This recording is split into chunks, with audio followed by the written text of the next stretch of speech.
السلام علیکم ناظرین۔ کبیر کس کس کرتے بیلا کو اپنے بیڈ پر لٹایا، آرام سے بیڈ پر لٹا دیا۔ بیلا نے اس کی شدت کو تیز تیز سانسیں لے کر خود سے دور کیا۔ کبیر نے بیلا کی دونوں ٹانگوں کو بیڈ پر رکھا اور اپنے دونوں ہاتھوں سے اس کے جوتے اتارنے لگا۔ پری آئی سوار، میری چاہت، میری جنون، تم اپنے آپ کو کھو دو گی۔ مجھے نہیں پتا کہ اچانک سے تم اتنی کیوں بدلی ہو اور ایسا ری ایکٹ کیوں کر رہی ہو۔ ساری باتیں الگ، لیکن کچھ تو ہے تمہارے میرے درمیان جو میں ایسے تمہاری طرف کھینچا چلا جاتا ہوں جیسے صرف دنیا میں ہی ہو۔ پلیز پلیز میری چاہت، میرے جنون کا یہ مان تم نہ توڑنا، مجھے تم کبھی نہ توڑنا۔ اگر میں ٹوٹ گیا تو کبھی نہیں جڑ پاؤں گا، کیونکہ شیشہ چاہیے اپنے اندر کی ہر چیز ظاہر کرتا رہے، لیکن ٹوٹنے پر وہ چیز بھی ساتھ چکنا چور ہو جاتی ہے، اور ٹوٹنے پر شیشے کی کرچیاں انسان کو چبھتی ہیں۔ اور میں نہیں جانتا کہ میری پری کو دوبارہ درد پہنچے۔ وہ اپنے ہونٹوں سے اس کے دونوں پیر چومنے کے ساتھ ساتھ اپنے جنون کی حد لوری سنا رہا تھا۔ بیلا کو اس کے ہونٹ اور اپنے پاؤں محسوس ہوئے تو اس نے ہٹانا چاہا، لیکن کبیر نے اس کے دونوں پاؤں کو اپنے ہاتھ کی زینت بنا دیا اور جگہ جگہ اپنے لبس چھوڑنے لگا، جس کی شدت اور تپش سے بیلا کے موم کے دل لگی ہوئی ایک زنجیر کھلتی جا رہی تھی۔ شاید کبیر اپنے کام میں کامیاب ہو رہا تھا، شاید وہ اپنے جنون کا اپنی پری کو احساس دلوانے میں کامیاب ہو رہا تھا۔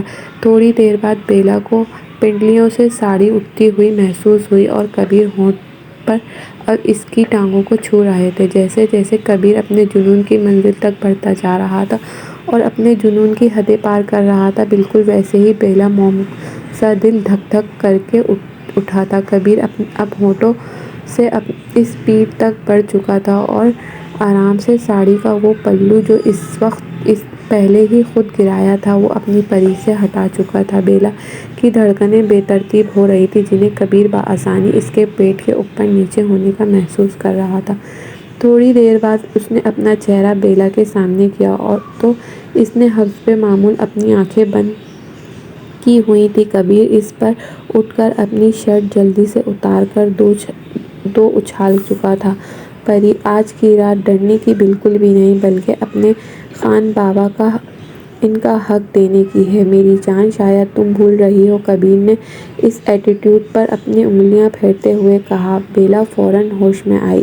اپنے اندر ہمت پیدا کر کے اس نے آنکھیں کھولیں تو کبیر کی نظریں اسے احصار میں لی ہوئی تھیں۔ اس نے پرکشش نظر کی تاب نہ لا کر اس نے اپنی آنکھیں دوبارہ جھپکا دیں۔ کبیر کے سینے پر بنا کسی کے نام کے ٹیٹو جو اسی نے بنایا تھا، یہ دیکھ کر بیلا کو فوراً پچھلی رات کا منظر یاد آیا، کیسے اس نے کبیر کے سامنے جولی جیلس ہونے کا اعتراف کیا تھا۔ بیلا یہ سوچنے کے ساتھ ساتھ اپنی انگلی اس کے زخم پر بھی کھرید رہی تھی جو کہ اتنا گہرا تھا شاید ہی کبیر کے سینے پر مت پاتا۔ آؤ پری، آؤچ، کیا کر رہی ہو تم؟ کہاں کھو گئی ہو؟ کبیر کی چیخ سے واپس ہوش میں آئی۔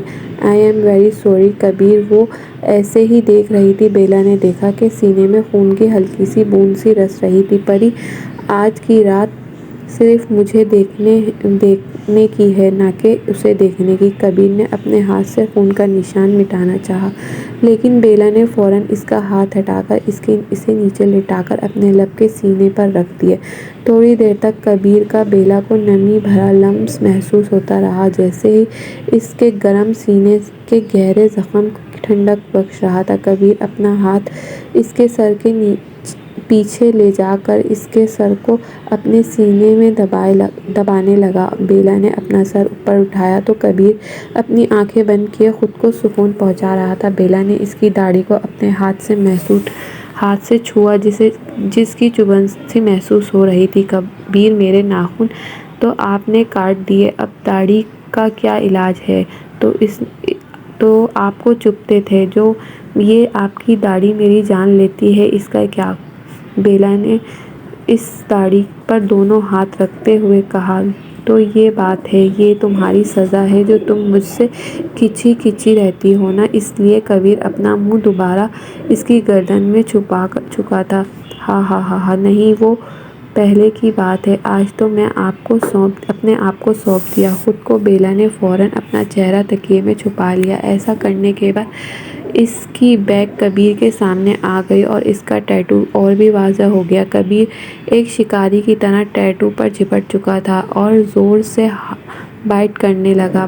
بیلا اب سیدھا نہیں سو سکتی کیونکہ اچھا خاصا باڈی بلڈر کبیر اس کے پورے اوپر قابض ہو چکا تھا۔ بیلا نے اپنے دونوں ہاتھوں سے کبیر کے چہرے کو دور کرنا چاہا۔ کبیر نے اس کے دونوں ہاتھ کمر پر جوڑ دیے۔ تھوڑی دیر بعد اس سے جدا ہوا۔ دیکھا، پیار ایسے کرتے ہیں، نہ کہ تمہاری طرح۔ جب تم مجھے کس کر رہی تھی تو ایسا لگ رہا تھا کہ کوئی چوٹی کاٹ رہی ہے۔ کبیر نے اس کا مذاق اڑایا۔ جی نہیں، میں آرام سے کرتی ہوں، آپ کی طرح نہیں۔ بیلا نے ناراضگی ظاہر کی۔ اچھا، میں کیسے کرتا ہوں جو میری طرح نہیں کرتی؟ کبیر نے اس کی ناک کو دباتے ہوئے کہا۔ بیلا نے تو پہلے اپنی آنکھوں سے گھوری سے اسے نوازا، پھر اچانک سے اس کے سینے پر جھپٹ کر اسے بائٹ کرنے لگی۔ کبیر فوراً اپنے اوپر کر کے خود بیڈ کے اوپر لیٹ چکا تھا اور دونوں ہاتھ سے اس کی ساڑی اتار کر دور اپنی شرٹ کے اوپر ڈال چکا تھا۔ بیلا اب کسی شکاری کی طرح کبیر پر ایسے پڑی تھی جیسے اس سے بدلہ لینے کا موقع مل گیا۔ کبیر ایک ہاتھ اس کی کمر پر لے گیا اور جھٹکے سے بولا، اس کے اکلوتے بلاؤز کے بوجھ سے آزاد کر دیا اور جا بجا اپنے ہاتھ کو اس کے جسم پر پھیرنے لگا جبکہ دوسرے ہاتھ سے اس کا بال سنوارنے لگا۔ تھوڑی دیر بعد کبیر کا سینہ بیلا کو لوہے بائٹ سے لال ہو چکا تھا۔ بیلا اب اس پر نظر اٹھا کر بھی اپنا جائزہ لینے لگی تو جب اس کی نظر پڑی کہ اپنی ساڑی پر پڑی، تھوڑی دیر بعد اسے کبیر کا خیال آیا جس کے اوپر بیلا آرام سے بیٹھی تھی، جو اس کے کشادہ بدن کو دیکھ کر اپنا ہونٹوں پر زبان پھیر رہا تھا کہ آج بیلا کی خیر نہیں۔ بیلا اس سے پہلے کہ اپنے سینے کو کوٹ ڈھانپتی جب کبیر دوبارہ اس کے اوپر آ چکا تھا۔ اب کبیر کی باری تھی اپنے ہونٹوں سے اس کا جسم چھونے کی۔ اس کی پری کے جسم کا کوئی نہ کوئی کونا بھی نہیں تھا جس کے اس سے لمس محسوس نہ ہو رہا ہو۔ بیلا نے اب سب کو اس کا بھرپور ساتھ دیا۔ بیلا کے جسم پر جنون کی مہریں لگنے کے بعد میں وہ اس کو خود بھی وجود میں کمبل میں ڈھانپ کر بتی بجھا چکا تھا۔ ساری رات کبیر اور بیلا نے اپنی آپ کو دوسرے سے بڑھ کر ایک دوسرے کو سونپتے رہے جیسے ان کے درمیان کوئی جنگ چھڑی ہو۔ کبیر کو بیلا کا یہ روپ بہت بھا رہا تھا۔ تقریباً 9 بجے ان کی آنکھ کھلی۔ ان دونوں کا وجود ایک ہی کمبل میں لپٹا ہوا تھا۔ اس نے آنکھیں میلی اور انگڑائے لیے سوتے ہوئے کبیر پر نظر ڈالی جو نہایت اطمینان سے سو رہا تھا۔ بیلا نے جلدی سے کبیر کی شرٹ کو اپنے جسم سے اتارا اور سائیڈ پر رکھ دیا۔ جیسے ہی اپنی ساڑی اٹھانے لگی تو ایک جھٹکے سے کبیر نے اس کے ہاتھ سے اس کو کھینچا اور اپنے اوپر گرا لیا۔ یہ کیسی حرکت ہے؟ یہ تو کوئی ایسی ویسی حرکت نہیں، اصل تو وہ تھی جو رات کو کی تھی۔ چلو نا ایک دفعہ اور کرتے ہیں۔ کبیر کافی رومانس موڈ میں اس کے سینے پہ تھا، چہرہ چھپائے کہہ رہی تھی، صرف 3 گھنٹے سوئی ہوں، آپ کا دل ابھی بھی نہیں بھرا؟ چلیں مجھے جانا ہے، جانے دیں مجھے۔ بیلا نے خود کو اس سے آزاد کر کہا۔ ویسے تو آج تو نئی زندگی کی شروعات ہے، مطلب آج تو آپ کی جولی نے منگنی جو جلدی اٹھ جائے۔ اس کی ساڑی اٹھا کر اپنے اوپر لپیٹ لی اور پاس پڑے موبائل کو اٹھایا جو رات ہی سے کبیر اسے تحفے دیا تھا۔ کبیر، میرا دوسرا گفٹ کہاں ہے؟ بیلا کو رات کبیر کی کہی ہوئی بات یاد تھی۔ بول پڑا، ہاں پری، وہ تمہیں آج رات کو دوں گا۔ کبیر نے آنکھ مارتے ہوئے کہا، آج رات کو تمہیں کیا قیمتی تحفہ دینے والی ہوں؟ کبیر خانزادہ، بیلا یہ دل میں کہہ رہی تھی اور وہاں اپنے کوارٹر والے روم میں چلی گئی۔ فارن کو کال کرتی ہوئی بیلا نے موبائل ٹٹولتے ہوئے سوچا، نہیں کبیر نے کیا پتا ایسے موبائل کی سیٹنگ اپنے طریقے سے کی ہو اور اسے پتہ چل جائے میرے ارادے تو تیل لینے گئے ہیں۔ پھر بیلا نے سوچا کہ وہ اس فون کو اپنے ساتھ رکھے گی۔ دوسری طرف کبیر نے اپنا موبائل اٹھایا اور اس کے موبائل کی لوکیشن ٹریس کی، اور وہ تو میڈم اپنے روم میں۔ اب تک میں نے یہ ڈریس نہیں پہنا تھا تو نہیں تھا نہیں پہنا تھا اور نہ ہی پہننا تھا۔ جولی وہ ڈریس جو بیلا اس کے لیے لائی تھی دور اچھال کر کہا، جولی مجھے اور بھی کام ہے، نہیں تو صحیح دل میں آئے وہی پہنو جو مجھے بھی تیار ہونا ہے۔ بیلا اس کے نخرے کہاں سے برداشت کر سکتی تھی، اس لیے ہی ایک بار واپس چلی گئی۔ جولی نے جلدی سے دروازہ بند کیا اور اپنی وارڈ روم کا دروازہ کھولا۔ اس میں ایک شاپنگ پنک کلر کی منی اسکرٹ بنی تھی جس کے ساتھ اسی طرح ہاف بلاؤز تھا۔ آج رات ہمارے ملن کی پہلی رات جان کر کیسے بھول سکتی ہوں، اس لیے تمہاری وہی دی ہوئی ڈریس پہنوں گی، نہ کہ اس کوارٹر کی دی ہوئی۔ جولی نے یہ پھن کر اس ہال میں موجود تھے ہر طرف گہما گہمی تھی۔ ہال کے ایک طرف ڈرنک کا اہتمام کیا، دوسری طرف اسٹیج ارینج کیا۔ جس طرف دونوں ہی بیٹھے تھے بڑی بڑی پارٹی کے ممبران شریک تھے، جو ایک طرف حیران تھے دوسری طرف خوش۔ کہاں ہو تم، اس نے بیٹھے بیٹھے کبیر سے میسج کر لیا، جو کہ گرین اور گرے کنٹراسٹ کے کرتے پاجامے میں ملبوس تھا اور عام دنوں سے ہٹ کر زیادہ ہی ہینڈسم لگ رہا تھا۔ اپنے دائیں جانب لڑکوں کا گروپ وہیں چیک کرو۔ اس کا رپلائی پڑھ کر اس نے اپنی نظریں وہیں کہیں کی تو ان کا جب بھیڑ میں کھڑا جولی نے اسے دیکھا تو ہاتھ کے اشارے سے ہائے کہا اور اب اسٹیج کی جانب بڑھ رہا تھا۔ ہائے مسٹر کبیر خان زادہ، میں وسیم پہنچنے مجھے، آپ نے کبیر کی جانب اپنا ہاتھ بڑھا کر کہا۔ کبیر نے اس کے چہرے کو دیکھا، ہلکی ہلکی داڑھی، ہنزل آنکھیں، ایک کان میں بالی اور بالوں کو پونی سے قید میں وہ کسی گنڈے سے کم نہیں لگ رہا تھا۔ نہیں، آپ کو بالکل نہیں پہچانا کبیر ہاتھ ملا کر، اور ڈیڈ میری پارٹنرشپ آپ شاید نہیں جانتے۔ آپ لڑکا جولی کے آگے ہاتھ پھیلا رہا تھا اور اوپر نیچے اسے دیکھ رہا تھا۔ جولی فوراً مسکرا کر اپنا ہاتھ اسے ملنے لگی تو جس نے اسے ہاتھ کو اس تھام لیا۔ کبیر کی آنکھیں کب اس پر پڑی نظریں تھیں جو کہ پتہ نہیں کہاں تھیں۔ جولی، تم دونوں گاؤ گپ شپ کرو، ابھی میں آیا، اسے کہہ کر فوراً اٹھ گیا۔ ہاں مسٹر وسیم بیٹھنے، جولی نے اپنے ساتھ اسے بیٹھنے کا اشارہ کیا۔ کیسے ہو جولی مائی گرل، یہ وہی ڈریس ہے نا جو میں نے دی تھی؟ You are killing my heart. Waseem نے آہستہ سے سارا ارد گرد نظر گھمائی، جولی کو کہا، اور میرا بچہ کیسا ہے؟ وسیم نے اس کے پیٹ پر اشارہ کرتے ہوئے کہا، جان آج رات تمہارے پاس ہی آؤ، آرام سے دیکھ لینا اپنے بچے کو۔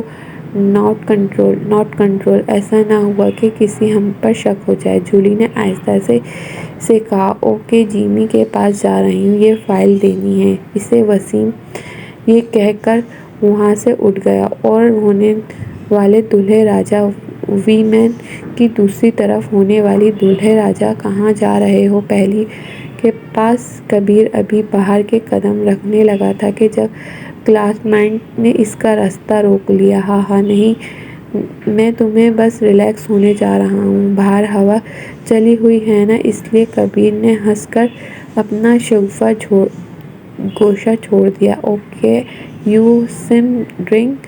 ایک آدمی نے اسے آفر کی جو نہ چاہتے ہوئے اس نے ایکسپٹ کرنی پڑی۔ کہاں ہے بیلا؟ کبیر آپ سچ میں پریشان ہو رہا تھا۔